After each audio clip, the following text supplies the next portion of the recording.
Hey everybody, welcome back to another Diecast review. We are talking about, boom, another Craftsman Truck Series race version. This is Kyle Busch's 2023 Pocono race win, the 100th win for KBM, and also the final win for KBM. So the final race for KBM to take the checkered flag. How fitting, it's with Kyle Busch. So we've got the render of the truck there, standard box all the way around. The rest of it here, so the artwork, we've got the 75th anniversary diamond, 2023 race winner, all those types of things. Let's move on to the production number, one of 1008. That's right, 1008 for the final, and I keep saying it this way, but the final KBM Truck Series win. It's crazy, you know, for how long they were in the sport and how much they did. Man, how wild is that? Here you can see we've got Kyle Busch, the CRC Brake Clean 150 at Pocono, July 22nd, 2023, Long Pond, Pennsylvania. Here you can see we've got the starting position of 12th, only an hour and 23-minute race.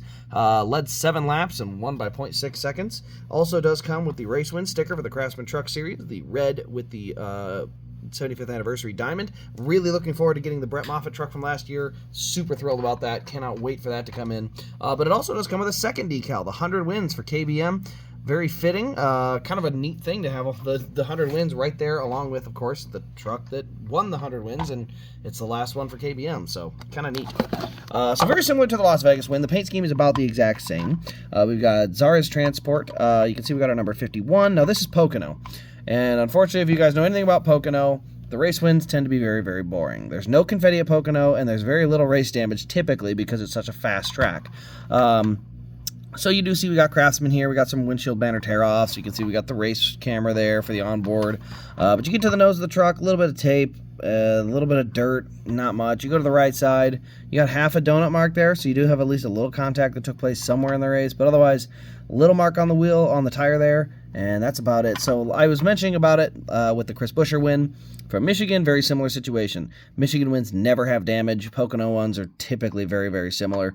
Back in the day, they used to chew up tires a lot more. You'd have a real caked up nose as far as a lot of rubber buildup. But with the trucks, it's not a long enough race, and if you're out front for a good chunk of it, yeah, you won't have much up there. So yeah, there's really not much there to it. You can see on the roof there's a little buildup on the front of it, but it's so small, the amount, and so hard to see that there's really not much there. We got Rowdy Energy here on the back.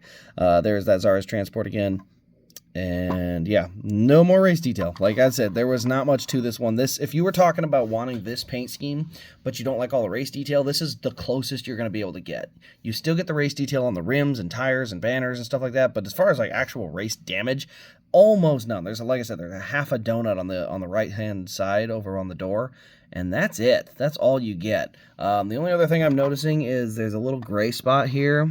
I think that might have been some tape they used to tape that panel down, because I think it was flopping at one point. So yeah, outside of those two small pieces, it's basically clean and brand new as is. So yeah, I used to always say this about the dual wins. Same thing. If you want a car that's accurate to what runs on track, get a dual win. And right behind the dual win is probably a Michigan or a Pocono win.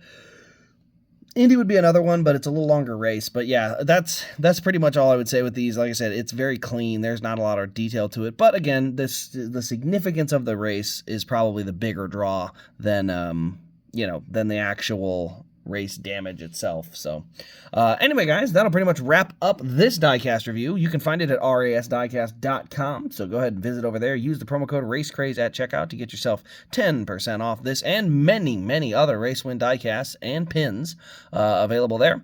But other than that, guys, that'll wrap it up. Thanks for watching. This has been Race Craze. We'll see you in the next one.